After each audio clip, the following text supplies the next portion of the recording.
बालेश्वर जिला औपदा ब्लॉक अघिरापदा पंचायत देवगिरी पांडव घेरा मकर मेला पालित हो जाइछि। मकर मेलारे आखपाख अंचल तथा विभिन्न जिल्लारू आसिଥିବା श्रद्धालुंकर बेस भिड़ जमिथिला। लोककथा अनुसार द्वापर जुगरे महाभारतर पंचु पांडव माने वनवास करथिबा समय पांडव घेरारे किछि दिन अज्ञातवास कटाइथिले। एठारे पत्थर रहिछि द्रौपदी शयन कक्ष, पेजढाला पंचु पांडवंकर पाठशाला, रोषघर पंचु पांडवंकर खड़ी एमिति बहु प्राचीन कहानीर कीर्ति रहिछि।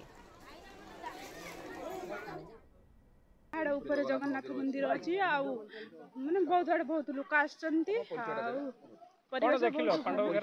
जगन्नाथ मंदिर परिवेश बहुत भल लोकंकर बहुत गहली लगी। फास्ट टाइम आसी बहुत भल लगुच बहुत ऊपर को चढ़ी आसा पड़ी ऊपर जगन्नाथ मंदिर अच्छी आम गले दर्शन करूँ भल लगुच। किमती सब रही खड़ी जे पेज गाड़ी थे भात रांधुले द्रौपदी घर सब रही कलिजुगे महापुरुष मैंने जानी यज्ञ आरंभ कले आम कहीपर बाबू केते वर्ष है